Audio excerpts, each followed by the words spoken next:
tracking down. So back to you. Is there a niche that you're focused on, or is it any story that you see that interests you that you want to pursue, or is that just something particular that is fair that you're looking at? Okay. Yes, of course. I guess every journalist has a niche, but then it might be more than two, it might be more than three. So, but I cover stories on human rights, gender. I think I'm most also triggered by gender. Anything that has to do with women,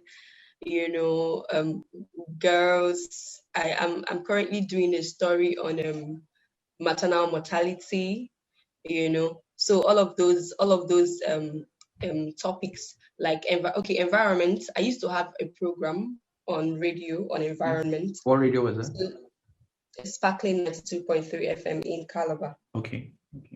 Yeah, so but then what that did to me was it also opened me up to environmental journalism and all of the possibilities out there. So I recently got into the climate tracker media mentorship fellowship. Yes.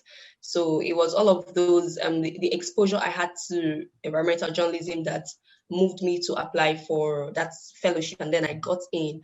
And I can say, yes, it's another new terrain that I've realized is interesting and I am willing to explore, and if possible, kind of narrow down on it.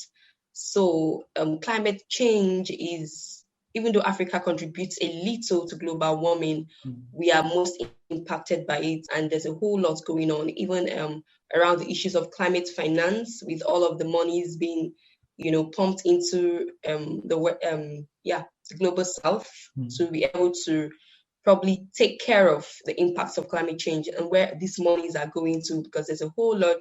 If you ask me, if people really took time to look at some of these issues and some of these areas like climate change, you realize that there's a whole lot of even misappropriation going on in those spheres. So yes, I think I also want to explore that climate journalism, to look at everything around climate change, climate impact, climate finance, and climate solutions. So yeah, that's another new addition to my interests. But basically, generally, I'm most interested in human rights, gender stories, of course, most recently climate and health. Yes. So those are my specialties. So now, are you more of independent, or do you work with the specific media house, or do you spread your stuff, your stories around? Okay, so right now I'm freelancing. Okay. Yeah, I'm actually freelancing. I write for any media at all. I get to pitch my stories. I get to get fellowships. Yes, and I get to write. Yeah. So basically, that's it. And you think that is better than personally too? Although I have personal websites that I'm hoping to build. I don't know how that would happen.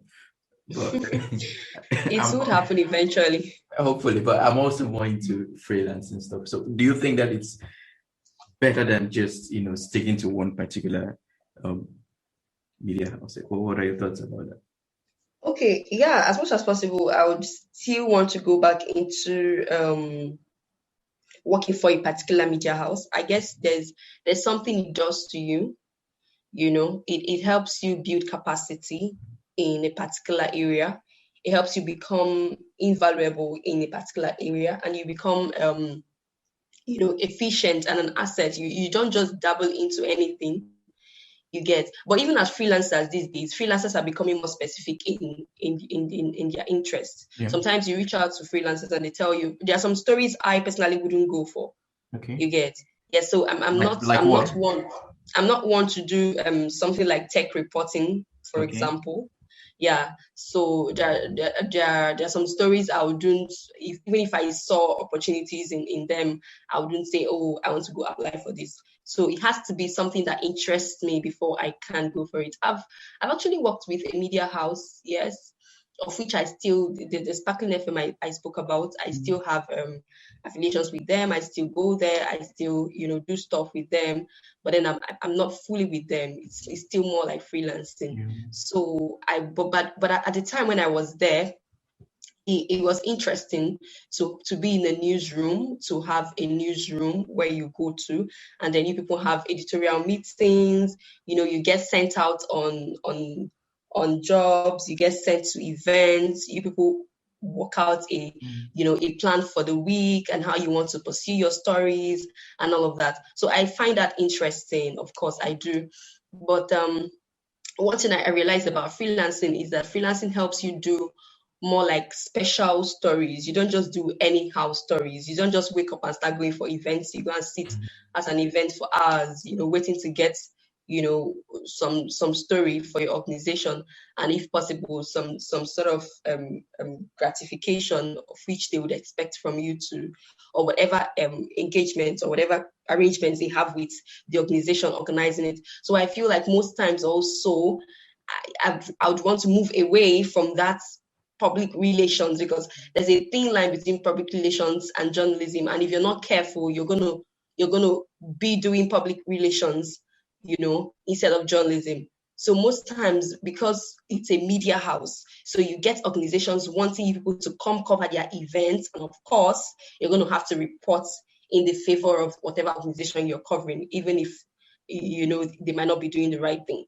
Yeah, so basically I feel that's the only difference right now, because as a freelancer, you're not just doing anyhow stories. You're looking for special kind of stories, special reports, investigative reports that, concrete reports people can actually read, long form journalism that people can actually read and, take something out of it and just go, not like to just listen to the news, maybe like just daily updates of the news or what's going on in the news or what's going on with some sort of organization. So I feel that's where it's different for me.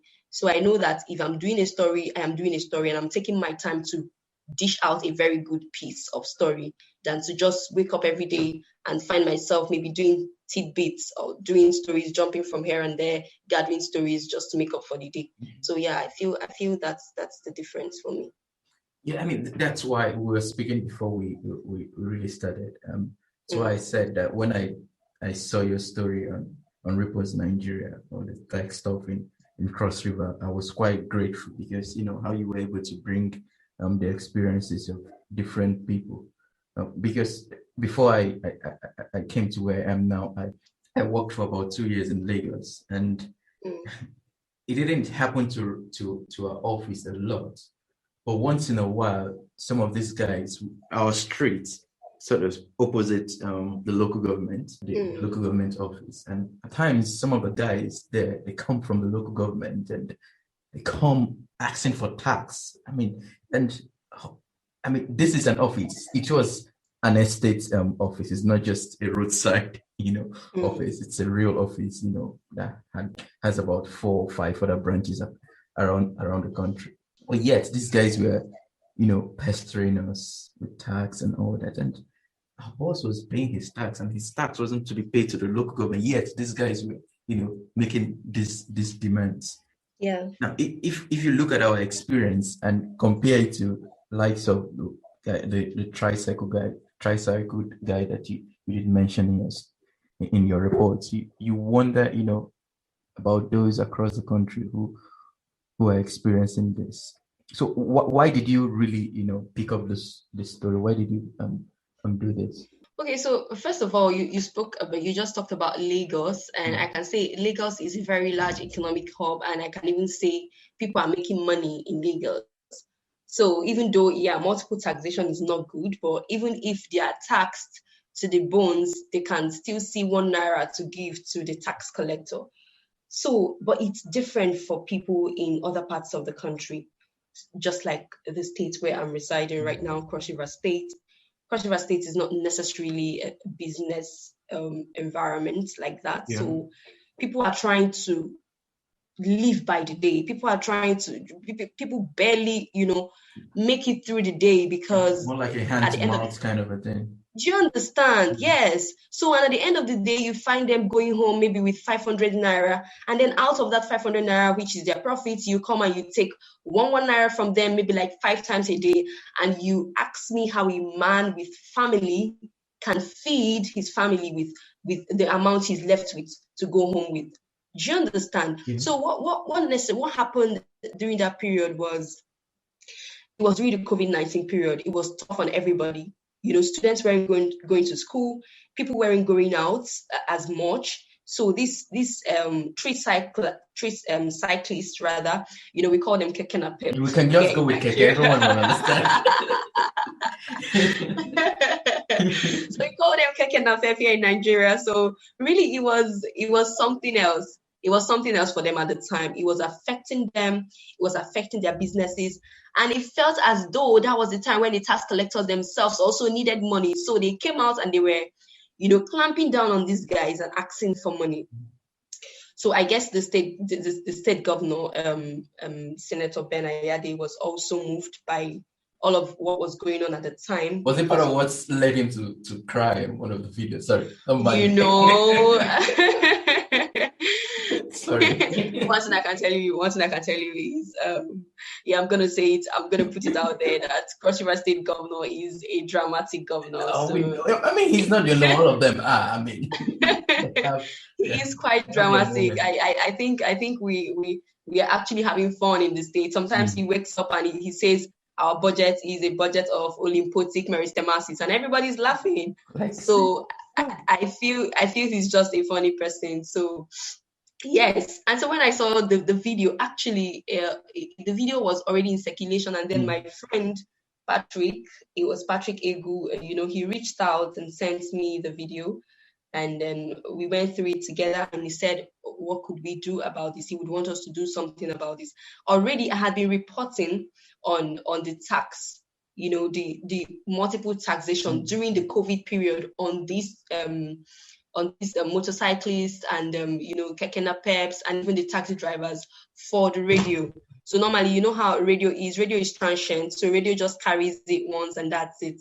So but then when Patrick reached out, he needed us to do more in-depth reporting, not just the short reporting this time. He needed us to go more in-depth and find out what exactly is going on. So the state governor was moved by the COVID period, like I said earlier. So he made that statement. But it would interest you to know that that was not the first time he was making that kind of statement. He had made it earlier on in 2015. He had made it again, I guess, in 2017. I think he had made the same statement a couple of times, but I feel the same thing kept happening over and over and over again. You know how these things happen here in Nigeria. After government makes a statement, if it's not backed up by working policies or probably a legislative, if it's not given a legislative backing and enforced, people don't take it seriously. So I feel most times when he says it, he doesn't enforce it, and then it goes back to what it used to be. All of these thugs go out on the streets again and start collecting money from people. So it felt like the COVID period was very, very serious.